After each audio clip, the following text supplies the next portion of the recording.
Why does Sadhguru need a Ducati? To ride. Is getting a tattoo something which lacks gravitas? Shall I tell you my experience with tattoos? I suffer from anxiety. How can I control it? The problem is just this, for some reason your chemistry is out of control. There are simple ways to bring balance to the system. Heartbreak is something that almost everybody goes through. This serial heartbreak business can leave you paranoid. You just don't actually trust anybody in your life.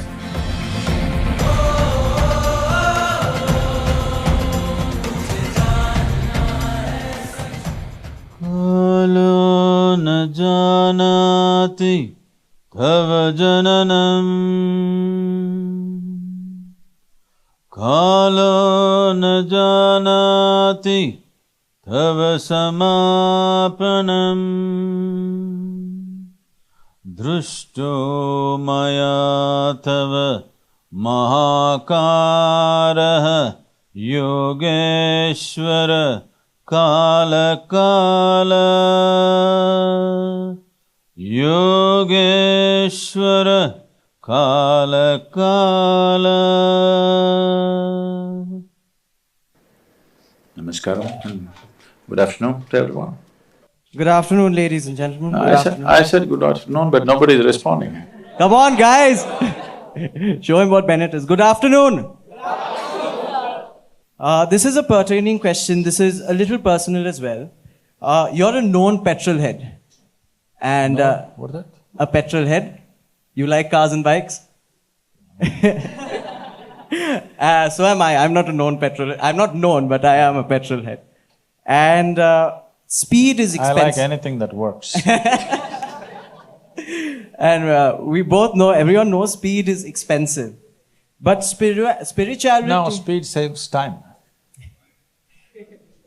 What are you saying? Speed saves time. Yes? Yes, it does. And that's the only commodity that you're always short of, it's running away. Everything else you can accumulate. Time is one thing you cannot accumulate. Saving time is very important and speed does that. But our world says time is also money, right? Spiritualism says, preaches disconnection from all material, especially money. Whom did you meet? The wrong people. So I just wanted to ask you, as a guru, a mystic and a spiritual guide, why does Sadhguru need a Ducati? To ride.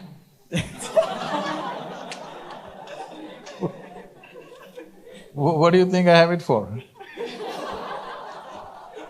To ride.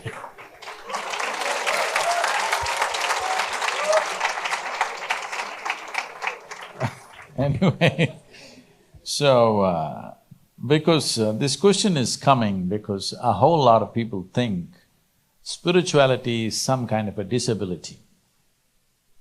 If you say, I'm spiritual, what are the things you cannot do? That's a big question.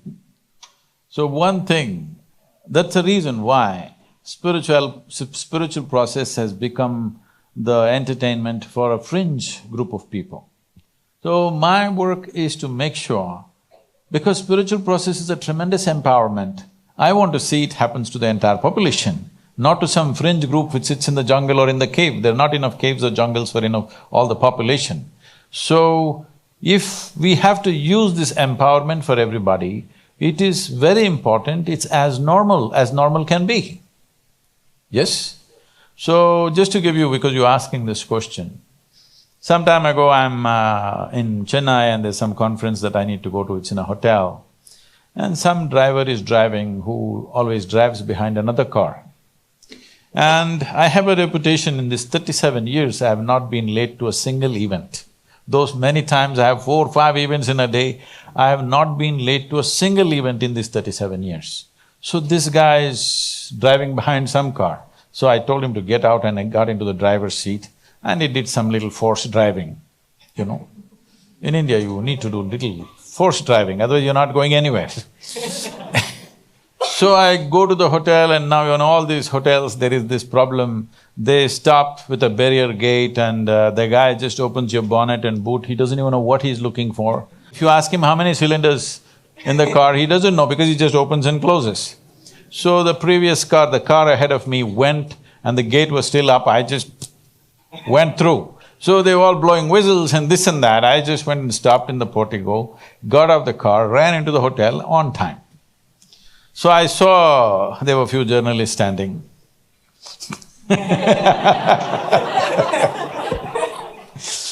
So when I finished the conference and I came, they said, one of these guys coming and asking me, "You're driving your own car.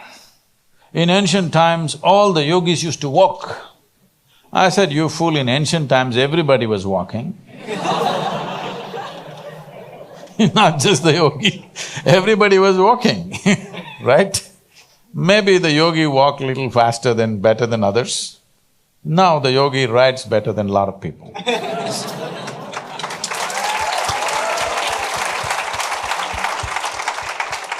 Why is incompetence considered spiritual? If spirituality breeds incompetence, better to ban spirituality. Thank you for that. Shreya, you've got the next one, I think. So, Sadhguru, I love tattoos. I have a lot of tattoos. and I'm sure a lot of people in this room do. So when I got my first tattoo, there was a lot of clash of opinion between me and my parents. We fought a lot. He's like, "Why did you get this?" So my question to you is getting a tattoo something which looks unprofessional? Or is it something which lacks gravitas? Or why? Why is this clash of opinion? Well, the question is, at different times in your life, different things may mean a lot to you.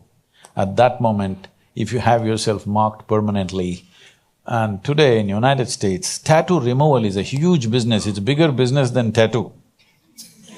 All right?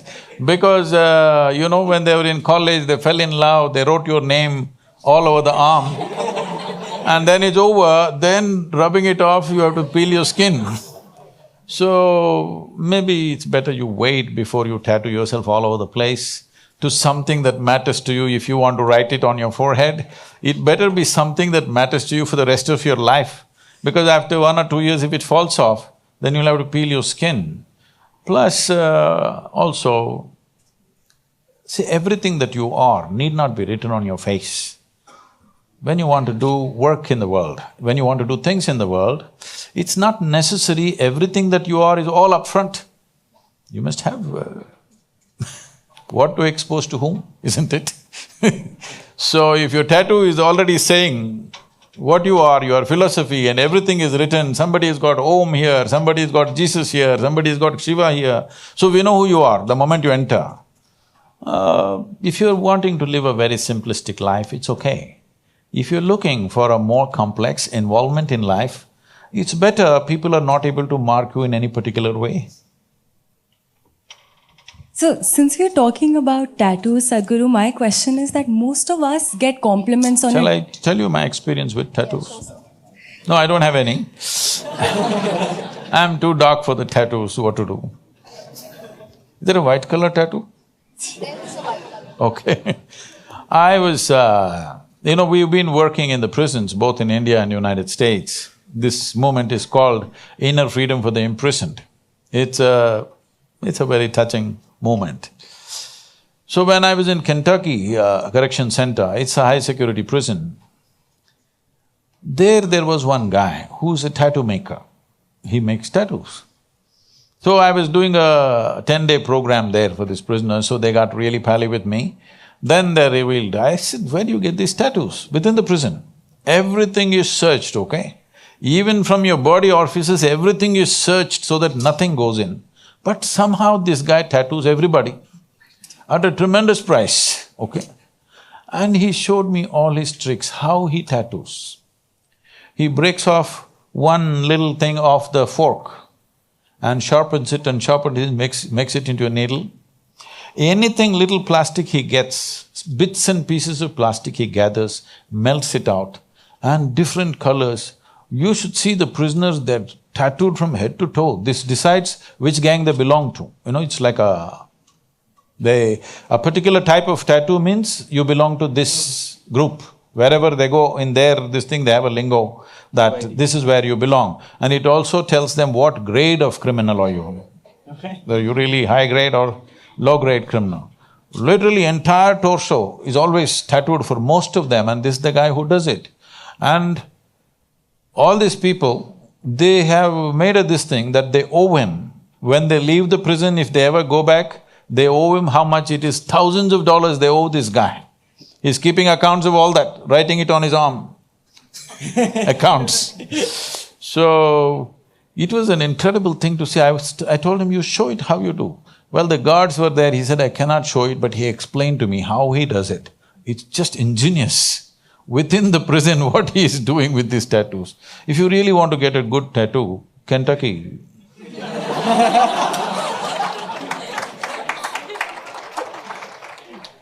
Right.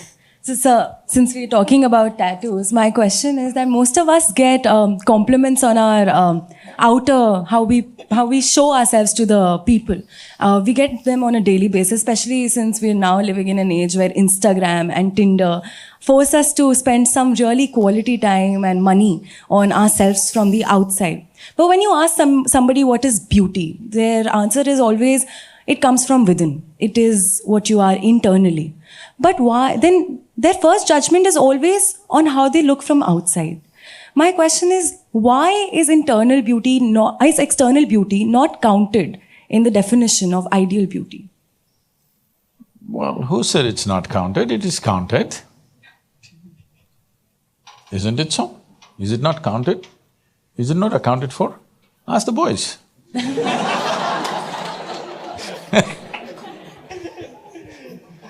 They're keeping count of it, don't worry. But each individual may have their own idea of what is beauty. Different communities have their own idea of what is beauty. Different races on the planet have their own idea of beauty. Different cultures have their own idea of beauty. But a joyful face is always a beautiful face, isn't it? Hello? Anybody, whatever the shape of the nose or chin, when they're joyful, it is always a beautiful face. So, if your nose is not the right shape to pass through whatever, I don't know what template they have to pass, if you have a joyful face, you're always a beautiful face, you can maintain that. But what individual people think is beauty is a very prejudiced kind of element. This happened. Can I tell you a joke? It's okay?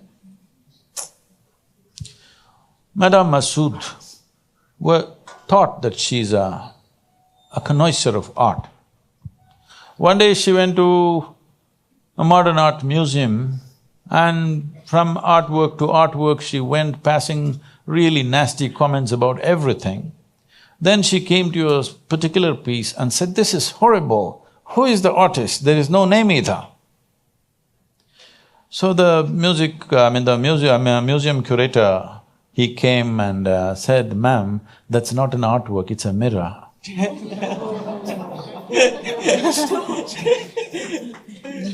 So,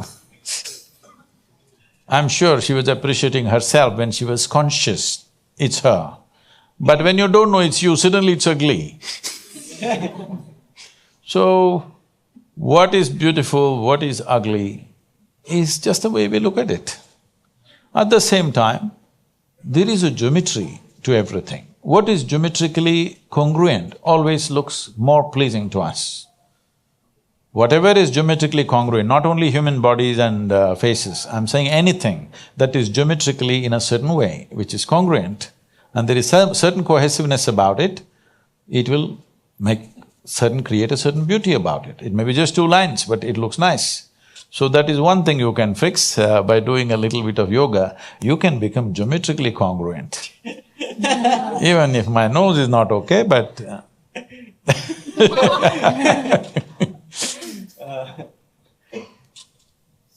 So Sadhguru, being very honest, I suffer from anxiety, and I got to know that a lot of people at my age suffer from same.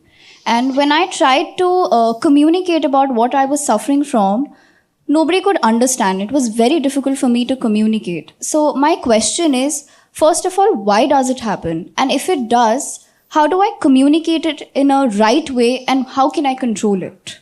Oh, I've spoken about this and I've been trolled heavily for this one, but I'll try again. Because, I'm always shooting for trouble.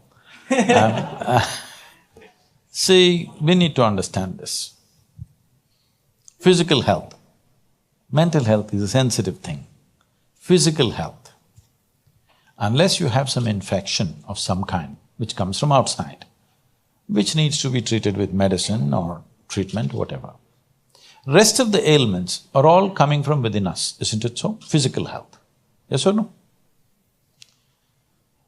What is coming from within you, is it your responsibility? I'm just asking. I'm not saying, I'm just asking. Huh?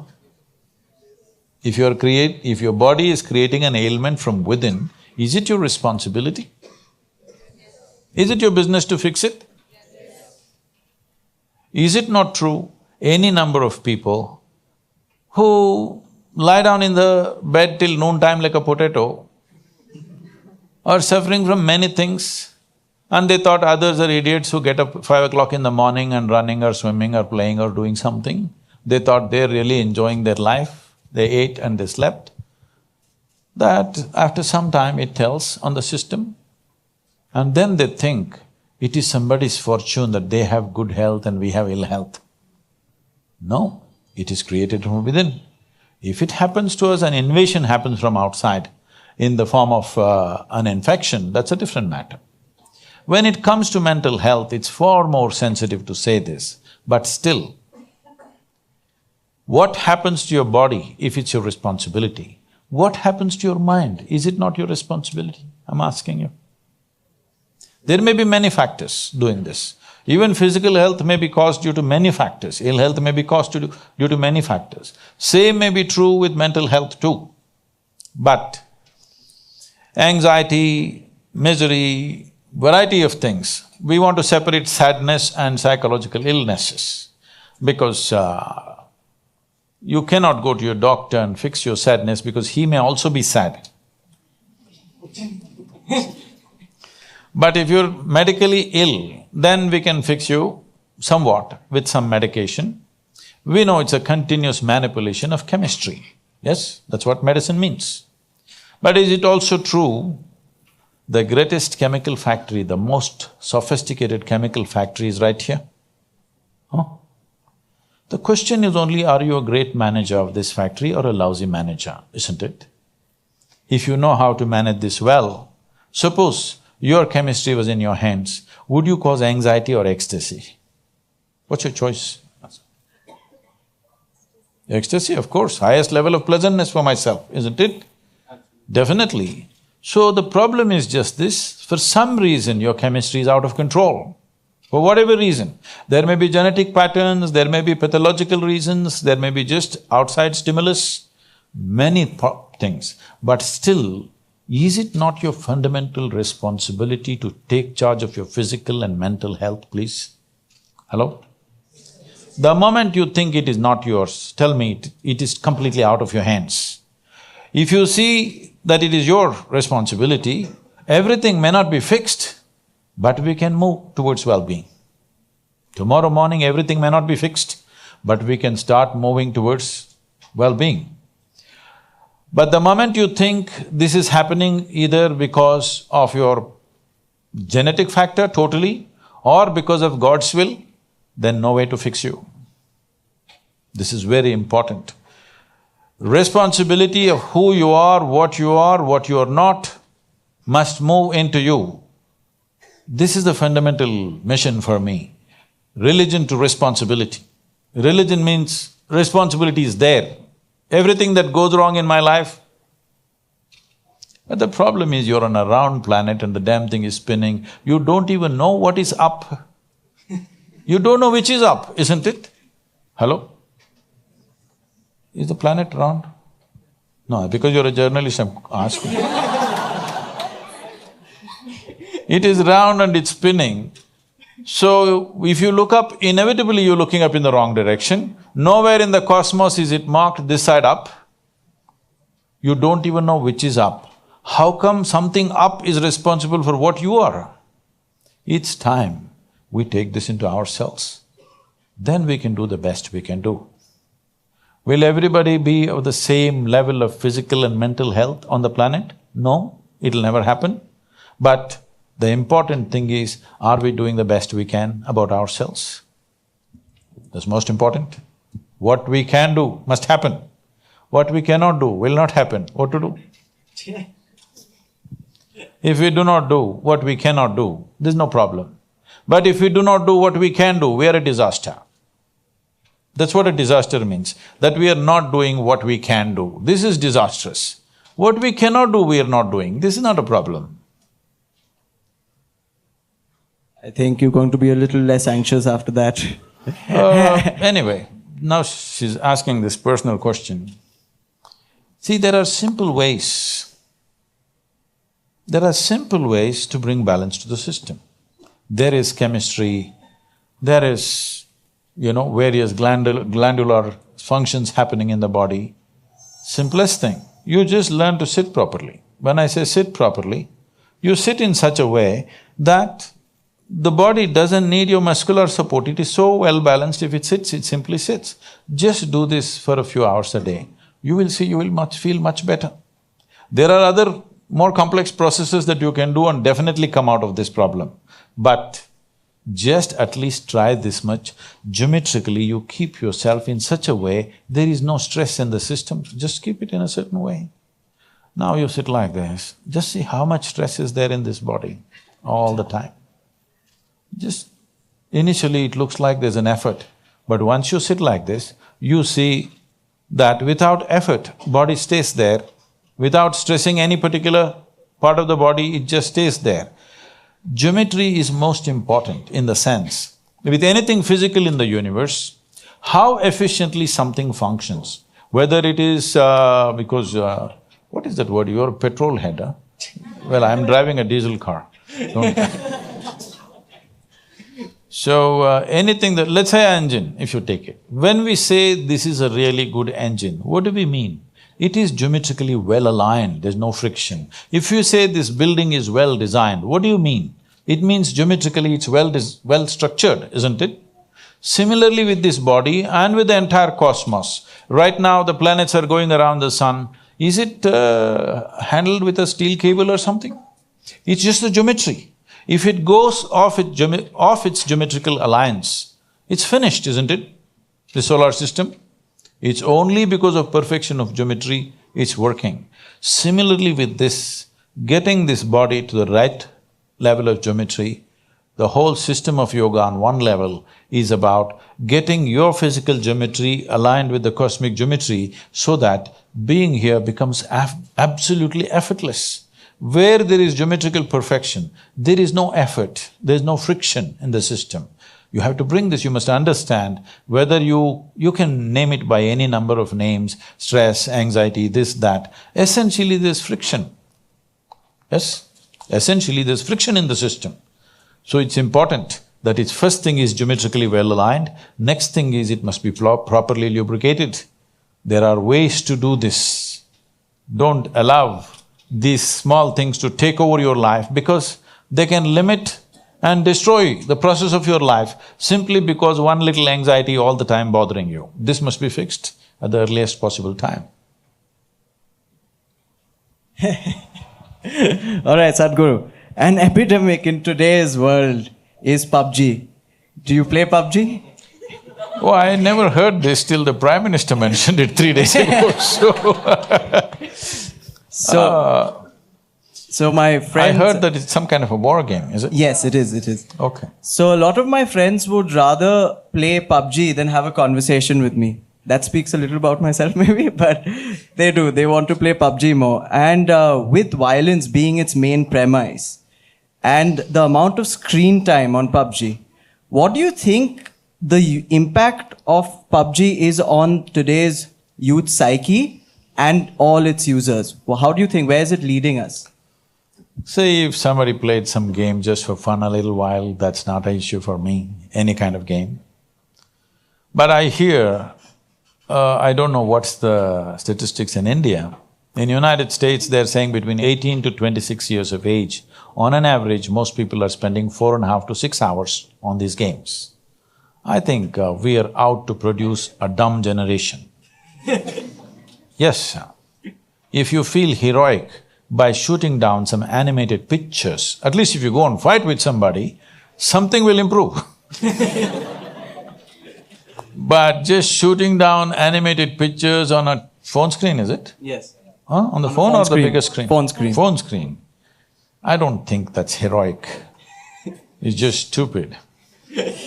Just playing something for fun is different. You can play for some time, anybody can play any game they want, it's okay. But all your life, somebody is just playing this, somebody is just playing that, I think you're trying to find some substance, a substance that you don't have. You want to be a warrior without having the courage to shed your own blood. War is not about shedding other people's blood. You're willing to shed yours, that's why you are there. Not that you want to, you're willing. That's what makes a war hero so different, because he went there willing to shed his own life.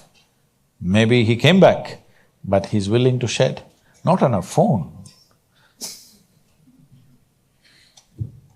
Right, so since we're talking about what's in hype these days, I really want to ask you this one political question which has been bothering me. It is of course about the Sabrimala case, which has been in the news since the past few months.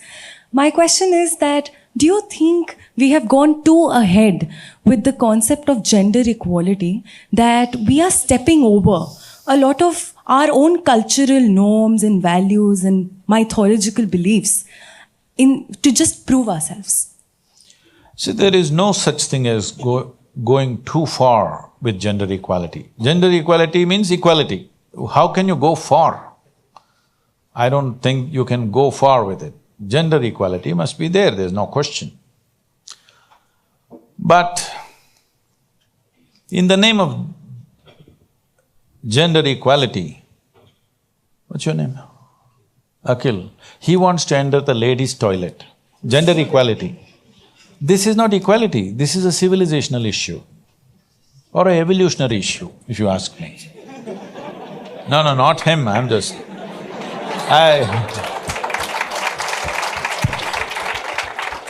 I always pick on the people who are sitting in the front row, that's why they left this row vacant. Not you. So, let me explain this Ayyappa Swami thing. See, the way the Indian temples are made, the question of gender discrimination doesn't even arise, because there are more temples for goddesses than gods in the country. Every village has a goddess temple. Every village doesn't have a god temple. So should we count how many goddess temples we have and establish the same number of god temples? That's goddamn nonsense, all right? And there is no question of women entering or not entering, it is there. Now they're talking about they're making it out like they're not being allowed because of the menstrual cycles that a woman has, a biological process out of which all of us are born, all right? So, this is not the case, because there are temples established for that purpose. In the sense, there are temples where the menstrual cycle of the Devi is worshipped. You know? Yes. There are temples like this. So this doesn't even exist in this culture. First of all, they're describing a temple as a place of prayer. Temple is not a place of prayer. Nobody told you should go and pray and appeal to the god and do something. Nobody is leading a prayer there like it is done in other religious institutions. Here, you're only supposed to have darshan. That means you're supposed to just go and see, simply seeing. But this one deity, Ayyappa Swami, because they treat as individual persons, they are people by themselves. So he is a Akala Brahmachari, he's a monk. So he said, this is my abode. A small little place is his bedroom, all right? He says, women don't come. If you say, no, women will go and sit there, what is this rubbish? This is lack of civilization. Unfortunately, where courts should not enter, have entered. This is all manipulation of certain things. Political causes are being fulfilled through these kind of things. I will take this further.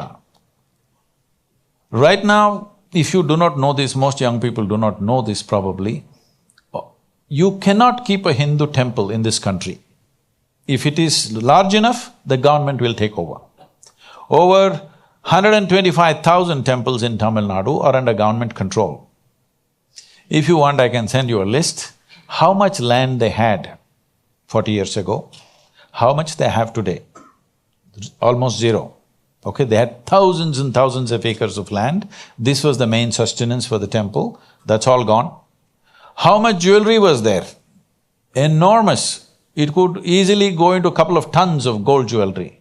Today, everything is gone, fake jewelry is sitting on the goddesses because it's all been eaten up. Why? Because government officials are managing the temple. A clerk is doing the puja. A government-appointed clerk is doing the puja. A temple… See, I'm not a temple-going person. I'm not a puja person, I've never prayed in my life. For me, it doesn't matter. But for people who matter, a devotee should be managing a particular temple, isn't it? Somebody who has some devotion. A clerk who is there for 3,000 rupees a month, you expect him to manage it well? The idea is to kill the temple. I will tell you, at least 15 to 25%, nobody knows exactly what's the number, but it's happened. The main deities in Tamil Nadu are all gone to United States and Europe. They've replaced fake deities. You understand, in major temples, I'm telling you. This is happening because government employees are managing. How do you allow this to happen to a whole community? This is a clear case of wanting to run down the temples to a place where there will be meaningless nonsense over a period of time. That's where it's going. This is absurd. This is one from the college. I've changed the question a little bit. So I'm a big fan of Elon Musk, and he's on interplanetary travel, and that's what's on the card. You also going to Mars? No, not yet. I don't have so much money. But so he's talking about evolution of human beings. He wants to be buried on Mars, right? I think the last time we evolved was more than 15,000 years ago, and we may be due for an update. Where do you think the human race is going to go in the next 100 or maybe even 500 years, and how do you think we're going to upgrade? How are we going to evolve? I don't want to comment on Elon Musk. Well, he's made a nice car. Okay. Tesla. The first one that he made on the Lotus platform. Yeah. So that was faster than a Ferrari, I drove that one.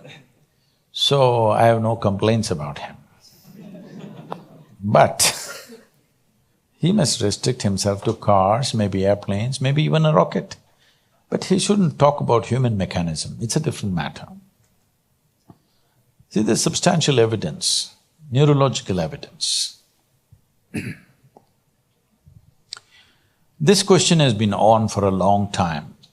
Can we evolve into another place? A whole lot of people asking. Can we make a bigger brain so that we could act better, we could be more intelligent, we could do many more things? So neurologically, certain neurological scientists have explained this. See, if you want to increase the capacity of this brain, one thing is you must pack more neurons. This is how a lot of children are born with excess neurons. Those are the children who are hyper, very brilliant, but hyper and unstable. Well, the moment today doctors see them, they pounce on them, and because medical industry is a big industry, they're always looking for a victim. And pharmaceutical industry is the second largest industry, so they pump something into it, they give some name, ADD, ADH, ABC or XYZ. All the 26 alphabets have been expanded like this. But when a child is like this is not abnormal, this is normal. A whole lot of children are born like this, that there is excess neurons in the brain. If you just put the child to a lot of physical activity, sleep and physical activity, proper physical activity, you will see by the time he's 6 or 8 years of age, he will adjust himself. The body does its own thing to make sure it kills the excess neurons and manages itself. But before that, if you put them on sedatives and that kind of stuff, for a lifetime they may become dependent on the medication. Having said that, another way to enhance your brain capacity is to increase the size of the neuron. If you increase the size of the neuron, the capacity of the brain could expand big time. But right now as you sit here in a restful condition, more than 20% of your energy is being consumed by your brain. Your brain is only this much, hardly 2 pounds. This much body consumes only 80%. This consumes 20% sitting here. If you increase the size of the neuron, the kind of energy that it will demand, the body cannot sustain. So this is what the neurological assessment is. But Adi Yogi, over 15,000 years ago, said something very unique. People asked the same question. He spoke about evolution. Well, only 152 years ago, Charles Darwin propounded the theory of evolution. Adi Yogi spoke about it over 15,000 years ago. He said, the first form of life on this planet, you heard of the 9 avatars? What are they? Can you tell me somebody? I don't refer to the Google. Matsya avatara, yes?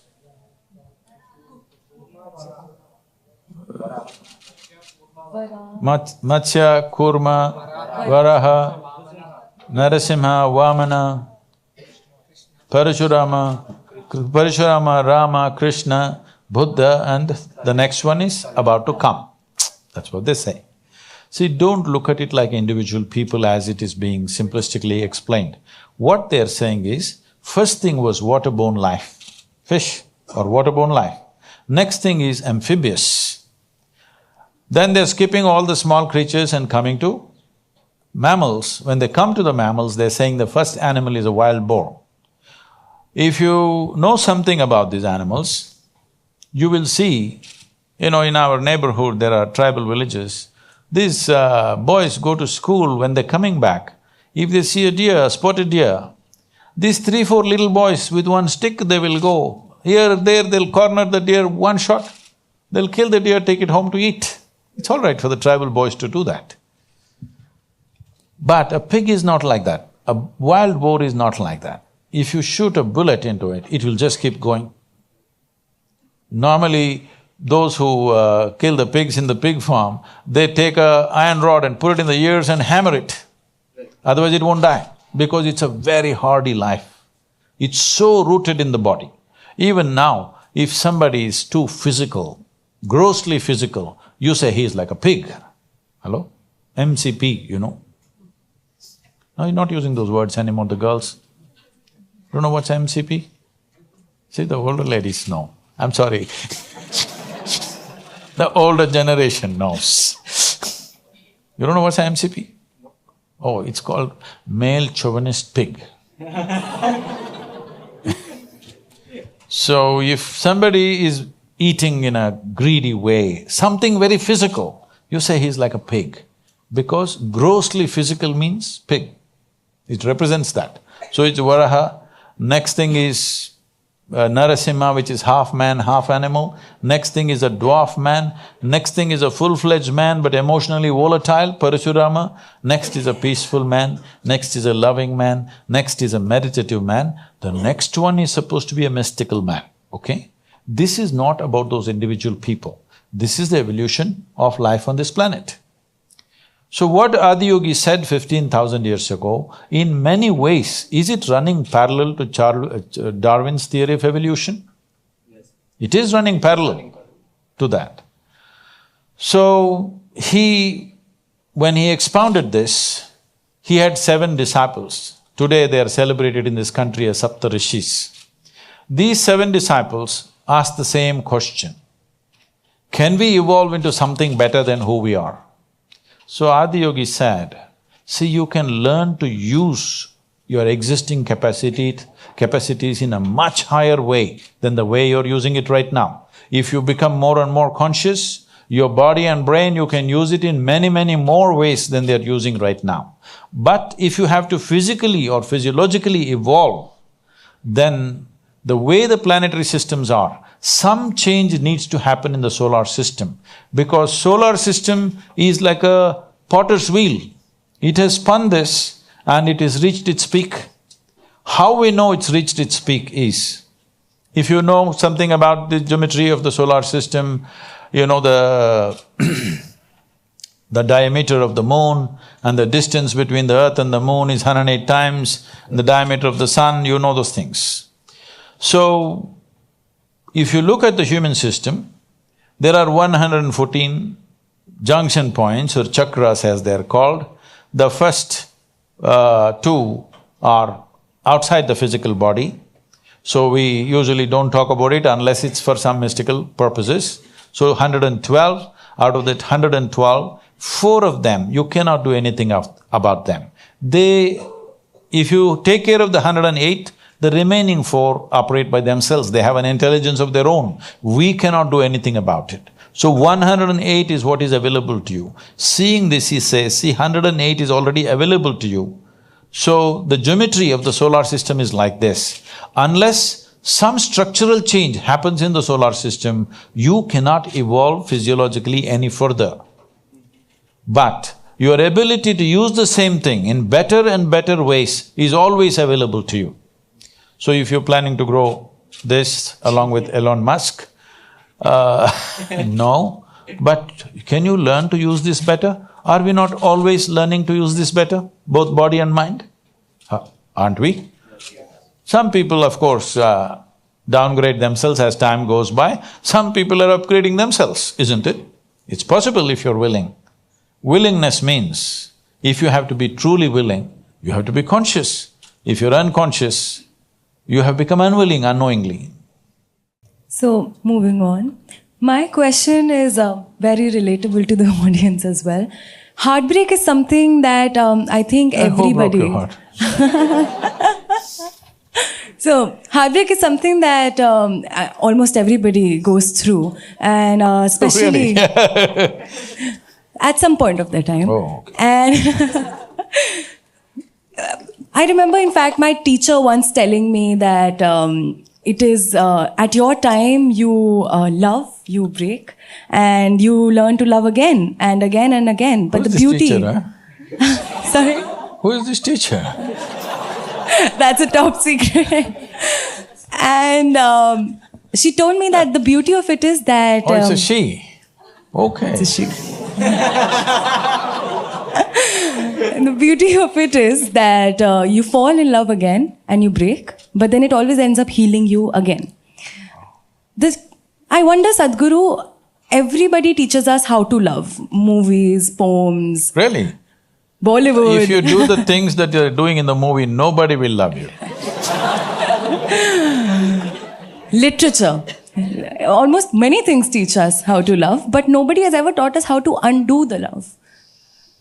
See, about breaking hearts, I don't have a broken heart because I gave away my heart very early on in my life, so nobody can break it, you know.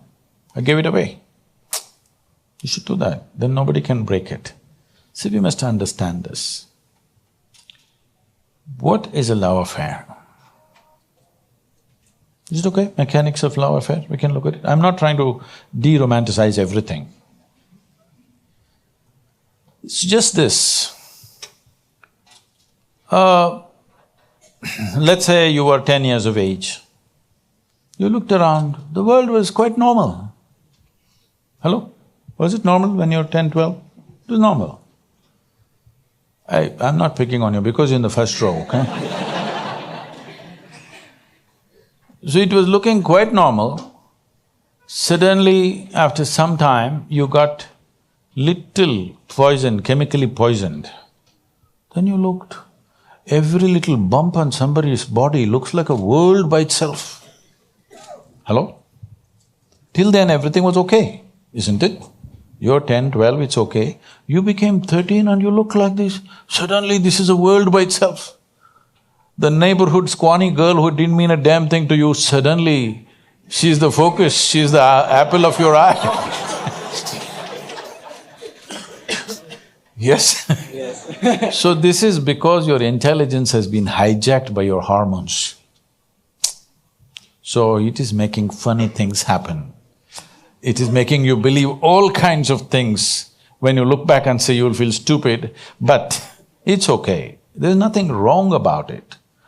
But it's very important that we understand what's happening to us. Otherwise, we'll do idiotic things that we may regret later, you know. It is not a question of morality. It is a question of handling our life sensibly. So, I don't want, because that your teacher may be here, I don't want to say anything about that, but this serial heartbreak business can leave you paranoid about anything, about bonding with anybody in your life. Yes or no? Absolutely. You had serial heartbreaks, it looked like fun for some time. After some time, you just don't actually trust anybody in your life because another human being is a problem always. Only when our emotions allow you to cross that problem, in some way they get included. But if we have serial heartbreaks, we will never allow our emotion to cross those barriers. We will always be cautious because anyway this is come with a… expiry date. Huh? When people come with an expiry date, yes, there is an expiry date for all of us, but relationships, the idea of building relationships is that it's of support on all levels of life, so that two people, that means two brains and two bodies can do better than one in many ways, in various aspects of life, in profession, in domestic situation, in life, in companionship, in emotion, in arranging and organizing our lives, in every way. Two people can do better than one person, that is the idea. And of course, nature is pushing us together because nature doesn't care about your love affair, it just wants you to reproduce. Yes? Yes. You think Mother Nature is worried whether you love or you don't love, it wants you to reproduce. But we've overdone that a little bit. There's no hurry, we don't have to yield to that. Hello? Yes. In the beginning of 20th century, we were only 1.6 billion people. Today we are 7.6 billion people. 4 times over in little over 100 years is a bit too much. Yes. And nobody can live well here if this number keeps on increasing like this. So, if you were a tiger, I would also say, please reproduce, because I'm looking at the colors and saying. If you were a tiger, I would encourage you, please reproduce, because it's an endangered species. Human beings definitely not endangered, we are endangering everything. So, reproduction is not the purpose right now, we've kept it aside. But nature's push is towards that. But we have emotional needs, physical needs, psychological needs, maybe financial and social needs, variety of needs. To conduct these needs in a dignified way, to conduct these needs in a… See, once you come as a human being, you can't do things, though they're the same things what the animals do, but we would like to do it more gracefully, consciously. Whether we eat or we copulate or we sleep, we like to do it little more aesthetically right. That's an important thing. For that, we need the cooperation of another person who is also somehow congruent to us. Every 2 days if you have heartbreaks and going on, well, you will see the trouble of that. Shreya, do you have the next one? Yeah, these are the social questions, Orithro. No, so I've got another one, I've got a last one from me. So we have a lovely school of engineering here and a lot of engineers here, right? Yeah, so the pertinent topic today is artificial intelligence. Now, artificial intelligence is getting more intelligent by the day. And soon a human being is going to make a robotic system that might develop a conscience. And when artificial intelligence does develop a conscience, do you think that human beings are needed and what is the position of human beings going to be on earth? So let's understand the difference between conscience and consciousness. Conscience is a social thing. You can also teach it to a machine. My phone says, "I'm sorry." Have you seen this? Yes. So it has a conscience. Because conscience is a socially developed thing. For the same things that one society feels guilty about, another society does not feel guilty about it, isn't it so? So obviously it's a socially imposed thing. What one person feels troubled about, another person does not feel troubled about it. So conscience is not an important thing, it's a socially imposed thing. Every generation has a different kind of conscience. Actually, every human being has a different kind of conscience. The same things they don't suffer.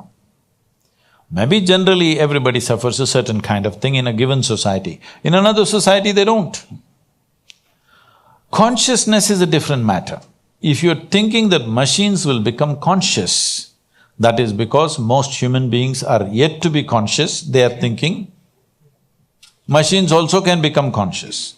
Right now, your whole education system and the way we are conducting our so-called knowledge is all about accumulating memory or information and thinking you're smart.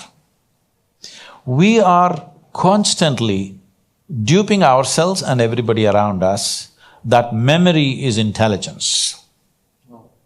Memory is not intelligence, memory is just memory. But right now, why is it a city boy looks smarter than a village boy? Not because he's more intelligent, simply because he has more information. Just looking at the Google, they think they have become more intelligent. You have not. You have just got more information. So these are great times. All those idiots, just by reading a book, who are acting like they are on top of the world, will mean nothing in the next 10 years. It's great time, I like it. Because this is my time. My time is coming. I'll tell you how. I was just 12 or 13 years of age. Not like you guys, probably from the age of 6, 7 you've been having a smartphone or whatever. For the first time, I saw a flatbed calculator when I was 13 years of age. Those days, there were only two companies doing flatbed calculators, Sony and Panasonic. Sony is very expensive, 125 rupees.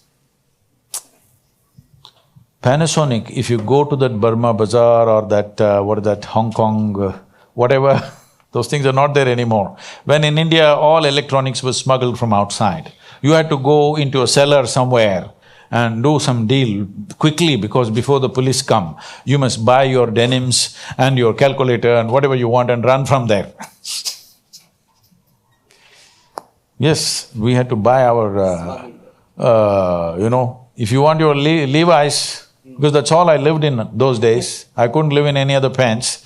So, if you want to buy your Levi's, you have to go there and you don't have time to even wear it and see whether it fits you. Just look at it like this, if it's okay, take it and go, because any time they will raid, whenever they want money, the police will come and catch everybody and you have to pay out.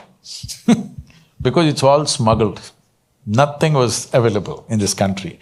It's all only after 96 or 97 these things are openly available. So this calculator somebody brought to the school and they said, just look at this.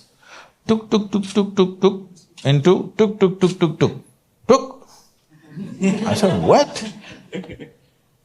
This big number into this big number, answer right there. First thought that came to me is, why the hell are they torturing me in the mathematics classes? This damn thing can do it. And it will do sin theta, cos theta, everything. I thought, this is it. I sat there and dreamt, if there was a machine like this for physics, machine like this for chemistry, for biology, I don't have to come to school. This is my thought. After 50 years, this is coming true and I'm so happy. But some idiots are thinking their jobs will go away. And I'm so glad they will lose their jobs because they've been torturing all of us. They could be religious gurus, they could be professors, they could be scholars, they've been torturing us for a long time simply because they read a book ahead of us.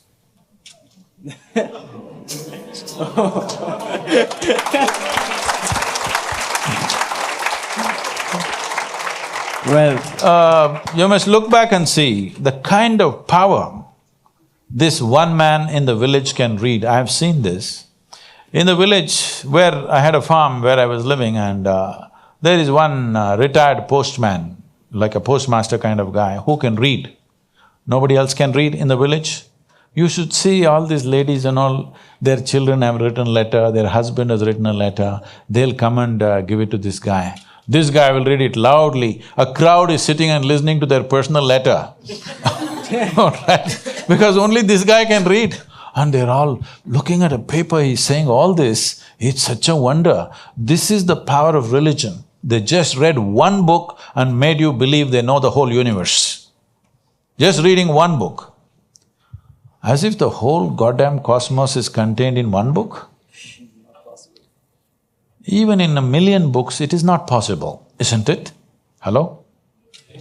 If you write 1,000,000 books, you cannot contain the nature of this creation in 1,000,000 books or 1,000,000,000 books, isn't it so? But people made you believe it's all in one book. And how much power they have wielded for the last couple of thousand years and continue to, even today. So this has to go.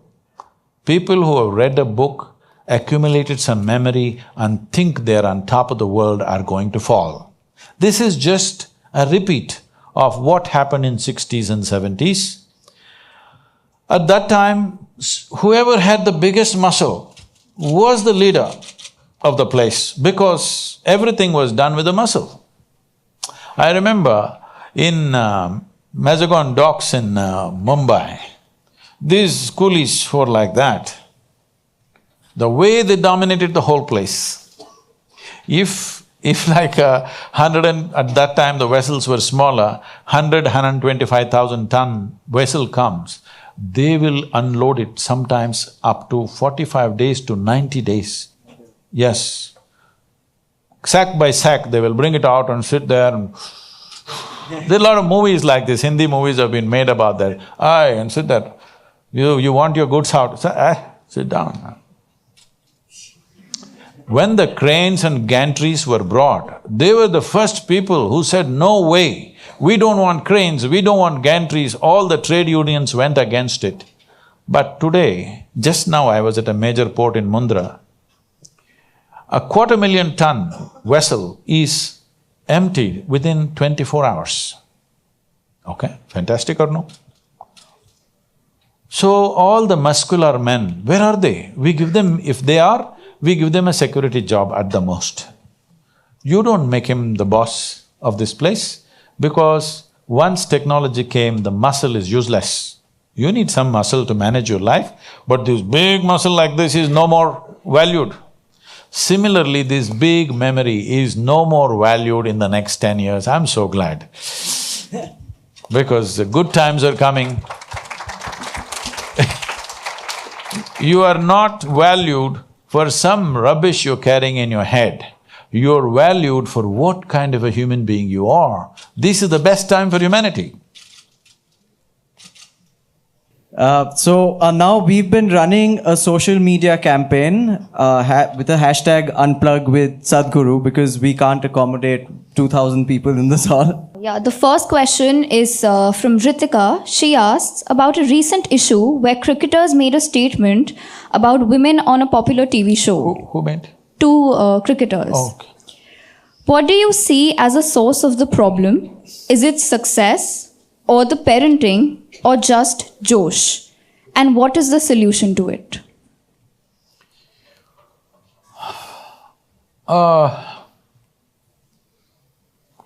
Well, I don't know the full detail of what they said, but they showed me one part of the conversation. Definitely there seems to be a problem with the parenting a bit.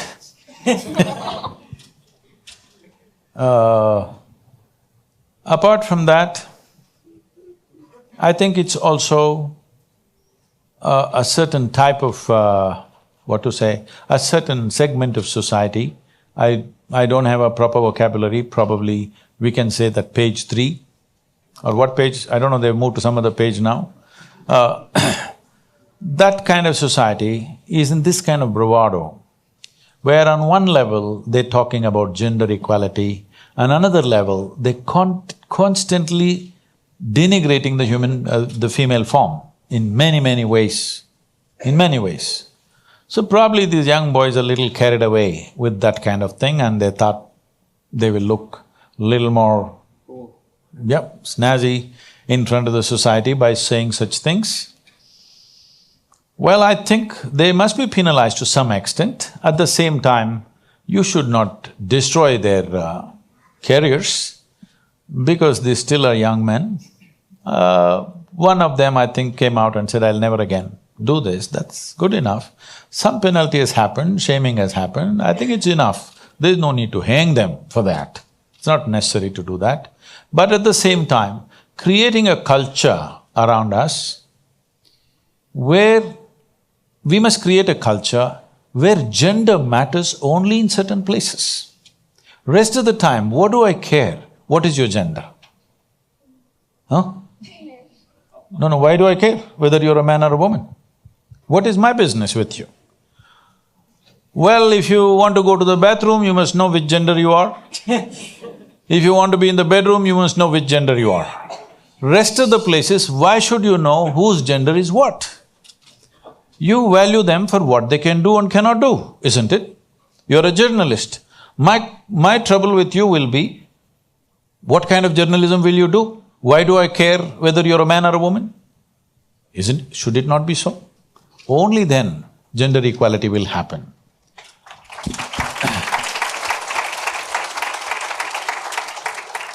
Gender is a small thing. We've made it too big. We've made it so big simply because this got into our heads, it's not staying in our bodies. Gender is a bodily thing, it must stay with our bodies, isn't it? If it gets into your head, it becomes a perversion of all kinds. So, Sir Prashanti wants to know, there are many people who are considered youth icons, who have touched my life in a big way, but I see that they themselves are miserable in their personal life. Why would you like to… What would you like to tell those icons and how can you help? See, what I say may be a bit extreme for you, but I'm saying this because if we don't make these corrections now in our societies, we will simply go away like this. Going away this way means, for example, right now, 38% of the European population is on psychiatric medication. 38%, not a small number.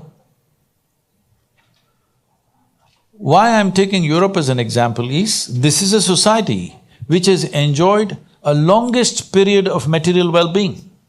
Almost last 200 years, they have had the highest level of material well-being. How that well-being came is another matter, okay? But whichever way it came, people have enjoyed such a long period of material well-being, but 38% is psychologically ill. They are on medication.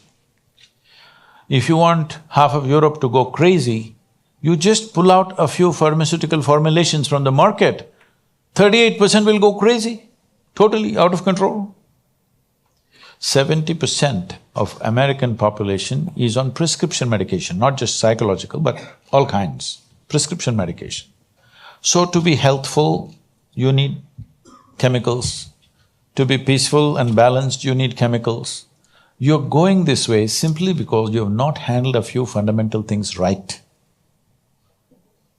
Because you're trying to adjust your inner way of being using external circumstances. To fix this, you want to fix the whole world. You can never fix the whole world, believe me. It doesn't matter who you think you are. You cannot fix the outside situation 100% the way you want, yes or no?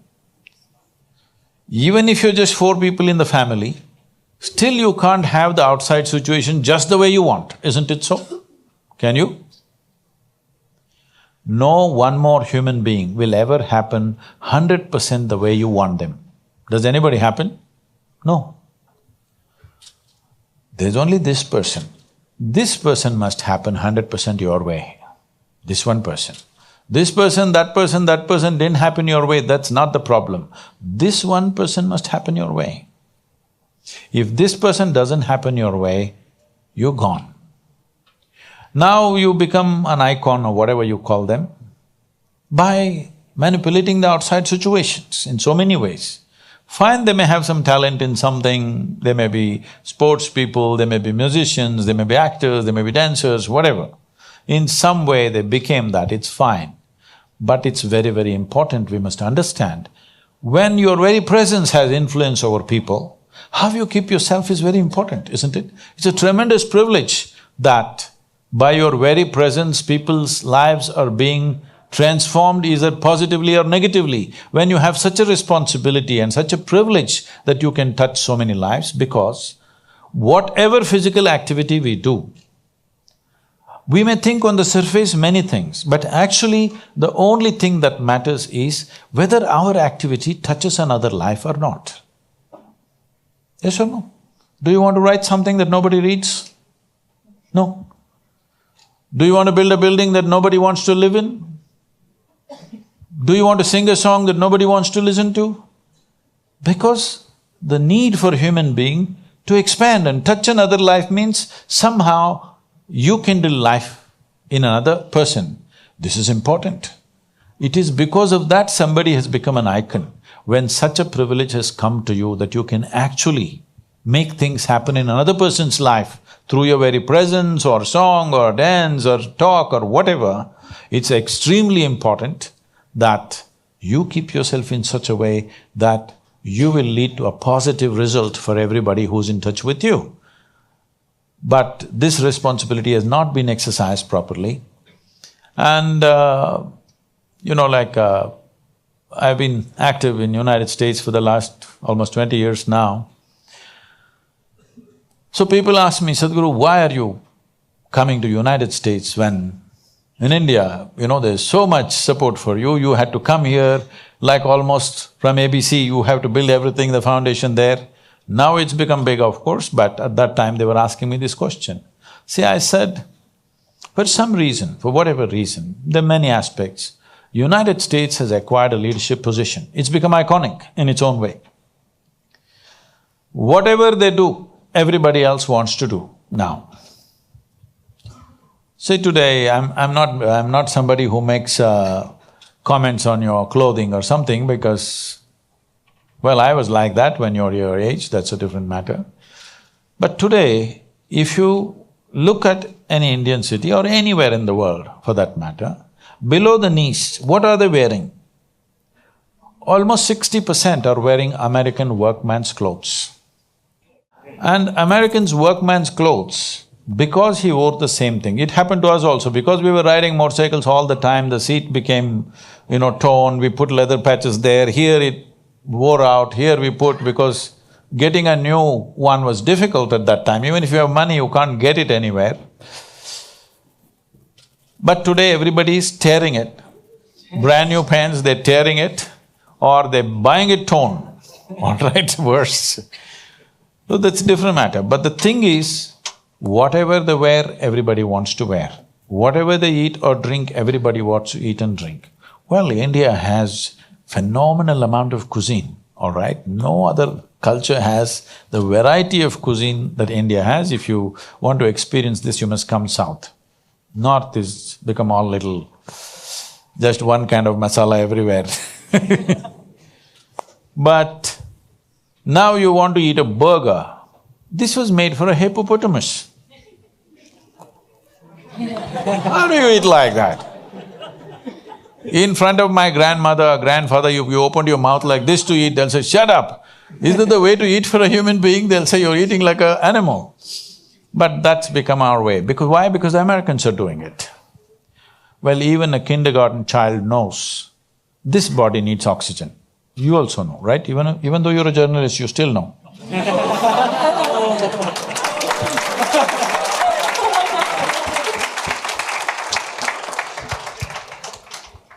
But they put carbon dioxide in a bottle and they say this is the real thing, and the whole world drinks it, all right? This means America has become an icon. Whatever they do, everybody does.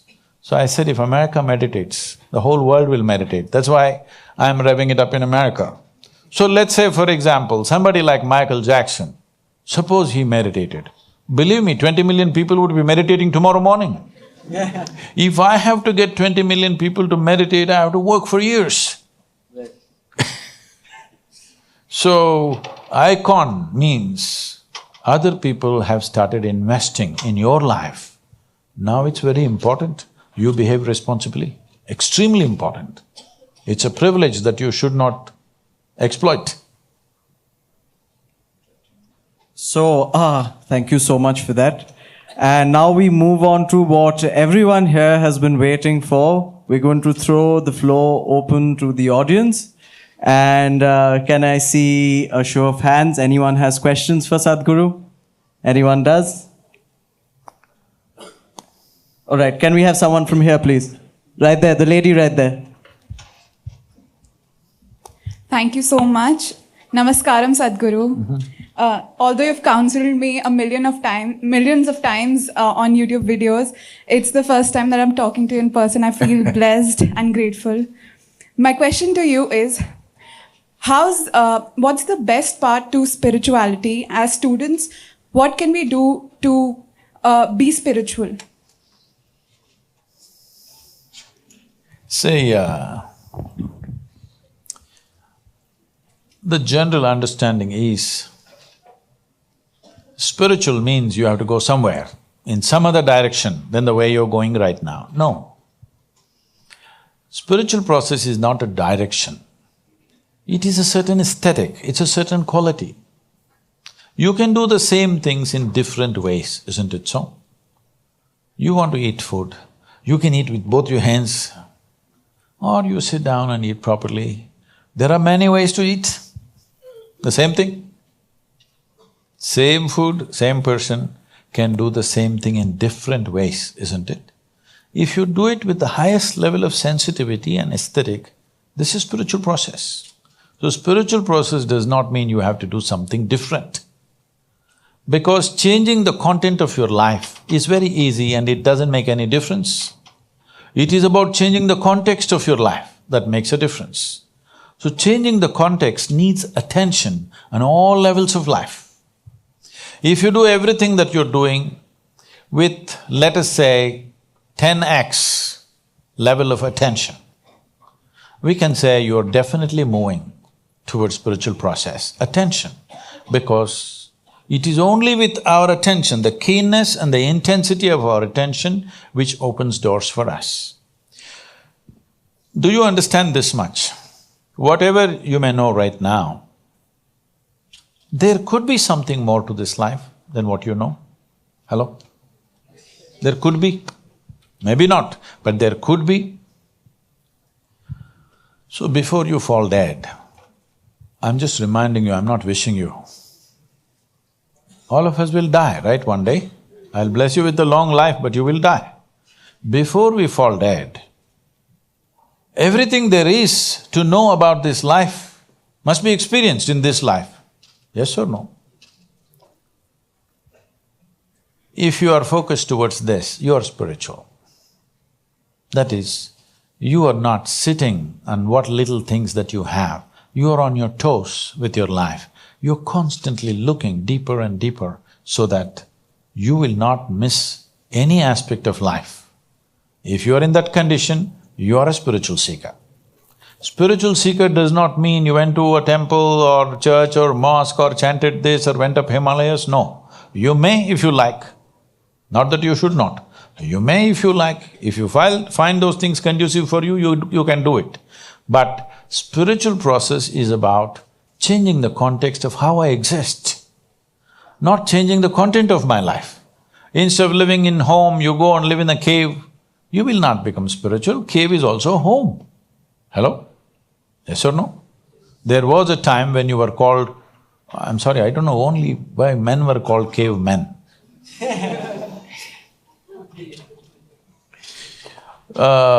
Cave was the home. When cavemen existed, cave was the home, isn't it? Cave was not a spiritual cocoon. Cave was the home. Some people moved out, some people stayed back. That's about it. So, how do I become spiritual? Don't become spiritual, just become a very sensitive, alert life. You are spiritual. If you become really sensitive and alert to everything, that you don't miss a thing. Don't miss a thing means, that doesn't mean you have to go on bat for everything in the world. Don't miss a thing, anything about this life. Because in reality, you think you're experiencing many things, but actually you're only experiencing the way it happens within you, isn't it? Do you see me right now, all of you? Hello? Even if you're not listening, I'm asking, do you see me? You may be playing that what is that? PUBG. PUBG. So, tell me, where do you see me? Use your hands and point out. Where do you see me? Oh, you got it wrong, you know. I'm a mystic from southern India. No, it's not the way you see it. This light is falling upon me, reflecting, going through your lenses, inverted image in your retina. You know the whole story, isn't it? Where do you see me right now? Within yourself. Where do you hear me right now? Within yourself. Where have you seen the whole world? Within yourself, isn't it? Have you ever experienced anything outside of yourself? Have you? Right now, if someone next to you touches your hand, you think you're experiencing their hand. No, you're only experiencing the sensations in your hand, isn't it so? So your whole experience of life is entirely within you. When this is the nature of your existence, it's very important that you know how this functions, how these experiences are caused. If this you take charge, you will create whatever experience you want, isn't it? Is it true you can be sleeping and in your dream, you went to Mars along with him? Possible or no? Already you've done. So, in your dream when you went to Mars, it's 100% true, yes or no, at that time? Because what happens within you is the only experience you have even now. If you understand how human experience is created and what is the basis of all this, then you know something about this creation which cannot be put into words, because words will only describe what's around you. Words will never describe fundamentals of this. This is what spiritual process means. That means you know this piece of life through and through, not just on the surface. Right. Just wanted to ask you that in life there are many phases where we feel that we are depressed, we are lonely, and when everybody is against us and there is no one to, guide us or talk about it. So at that moment, how should we handle it or how should we deal with it?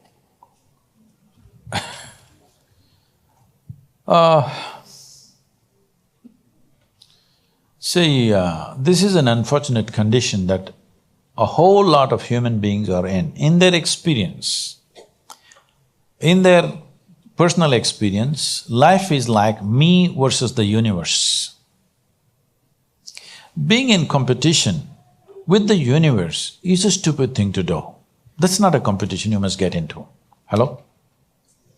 Hello? Me versus the universe is a bad competition to get into. Would you also agree with me? So, this is why yoga. Yoga does not mean twisting and turning your body. The word yoga means union. Right now it's me versus the universe. This is just your psychological condition. This is not the reality. Even when you feel utterly lonely, are you still breathing? So you're transacting with the world, isn't it? Yes? You only can't get along with the people around you, but the atmosphere is okay with you, food is okay if it tastes good, water is okay. You have transaction with the world, isn't it? Your existence is constantly an engagement with the universe, but your mind becomes against the universe. If you create a psychological condition that you're against or you're in competition with the universe or the cosmos, obviously you will feel crushed for small things. Little things will crush you. When I say little things, maybe you failed your examination, maybe you got thrown out of this university, maybe you got fired from a job, maybe somebody ditched you, maybe something else like this happened. These are all small things between life and death, because you don't agree with me. Because you came here with nothing, isn't it? When you die, there is no container service for you. You die with nothing. In spite of that, most people have turned their homes into warehouses. Most people are carrying such a huge baggage on their head, as if they're carrying the whole universe on their head. This is their own psychological condition. Your thought and emotion is what you're talking about, right? When are you going to figure out how to handle your thought and emotion? Not hers, not hers, not his, yours. When are you going to learn how to handle my thought and my emotion? At the end of your life? Hello? At the end of your life? No. Sooner the better? Yes or no? Yes, absolutely. Can I tell you a joke? It's a serious matter, but I can… The biggest problem, the only problem really with life is just this. Most human beings have taken themselves too seriously. They don't understand… You've seen on the computer screen these pop-ups? Yes. You are a pop-up on this planet. You pop up for 2 seconds and pop out. No, you must see, countless number of people like you and me have walked this planet. They were also big people. Where are they? All topsoil? Topsoil or no? Unless somebody, your friends decide to bury you real deep, fearing that you may rise from the dead. You know, there have been such instances. So when are you going to handle your fear, your insecurity, your anger, your depression, your anxiety? When are you going to deal with them? At the end of your life?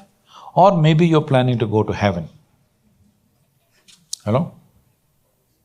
Anybody who talks about a place other than this place as a better place than this is a crime against humanity. My fundamental work is to destroy all heavens so that people will learn to live well here. All these idiots who made a hell out of themselves, they want to go to heaven. They made a mess out of this place and then they want to go to heaven. I'm asking you, do you have any proof? Do you have any proof that you are not already in heaven and messing it up? Do you have any proof? You're already in heaven, making a mess out of it. Yes, simply because you are not even learning how to handle your basic faculties of thought and emotion, isn't it? Your only justification is, everybody is like this only. That's how it is in a madhouse. That is how it is in a madhouse, only a doctor looks crazy. So when are you going to handle it? Slowly, at the age of 60? I'm asking. When will you learn how to handle my thought, how to handle my emotion, how to handle my body, how to handle my chemistry? When are you going to figure this? At the end of your life? Because this culture has grown. When to do spirituality means when you're 70, when you're no good for anything else. No, at the earliest possible time, whatever is most profound about you, not about heavens, about this life, everything that you need to know, you must know soonest, isn't it? Only then you will live a sensible life. Okay, if I tell you a joke, you won't get offended. Because this is the most serious crowd I've ever seen in the last few years. This happened. Shankaran Pillai, when he was in Paris, was married to a French woman. One day, it was their anniversary, first anniversary.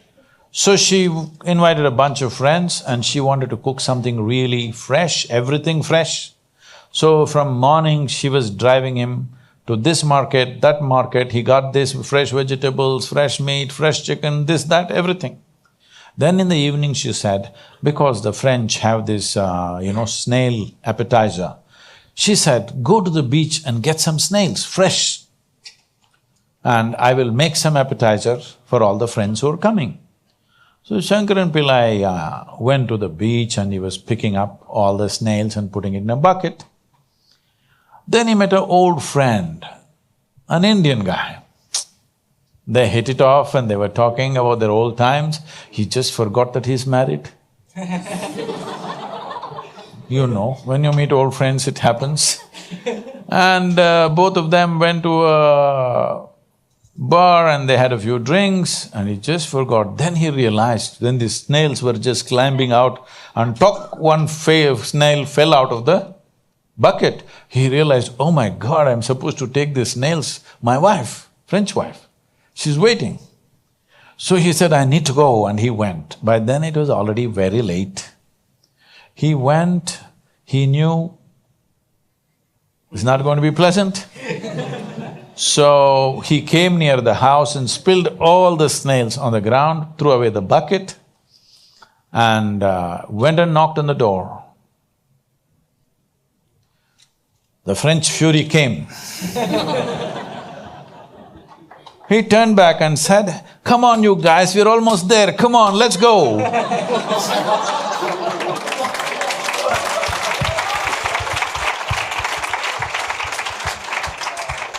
So, when are you going to pick your snails and put them in the bucket and fix them? Huh? Your problems, you must fix them, isn't it? These are not problems. I want you to understand, you are not suffering your life. You're only suffering two fantastic faculties that only… It's a privilege of being human that we have these two fantastic faculties. One is, we have a vivid sense of memory.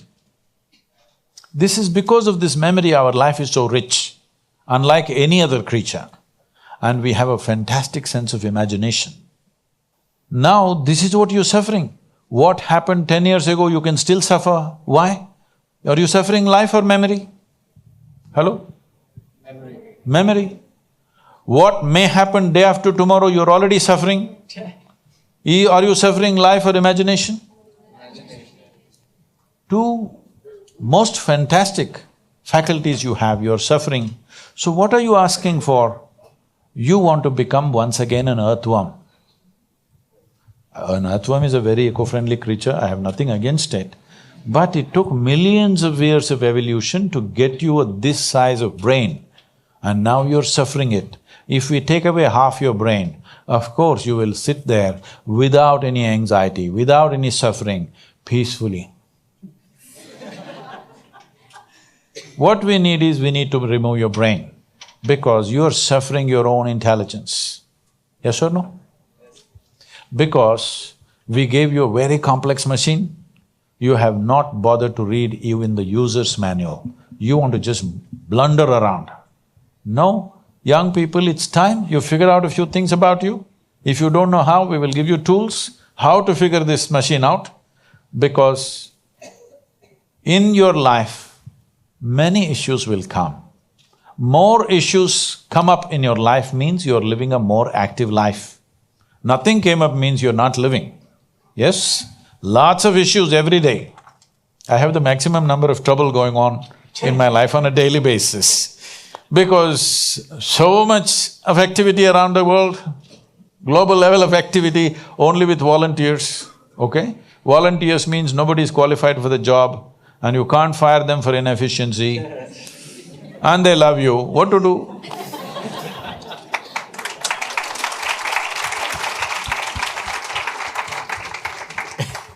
All right. So, this one thing you must fix, that is, in your life, you are not the issue, okay? Whatever the issue, we'll do our best, but this should not be the issue, isn't it? So, when you're alone, if you're with me and you're feeling troubled, maybe it's because of me.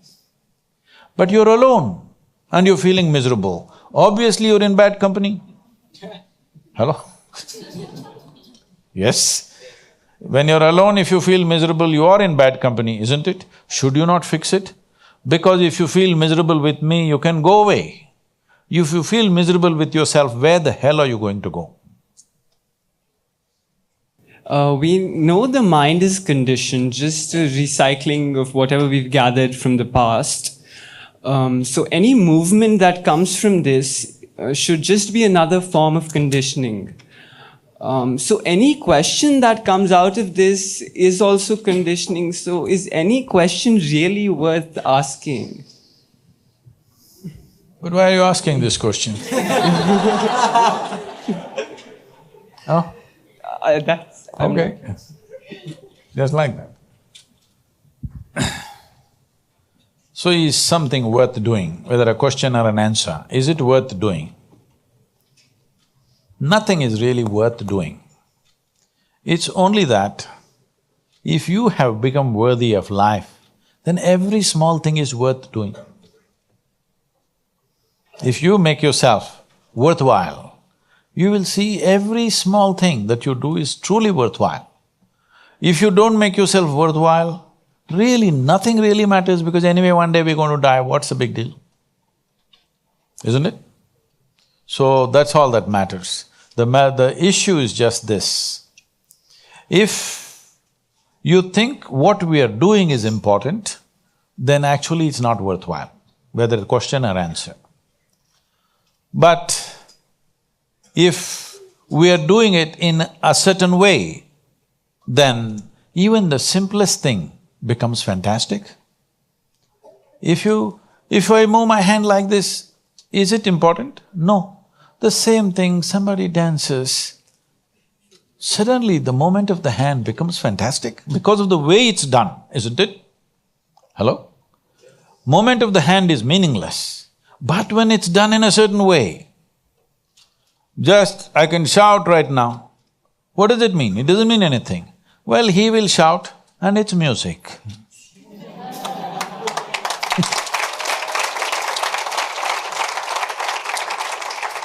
Suddenly it becomes worthwhile. So not because of what we are doing, simply because of the way we are doing it.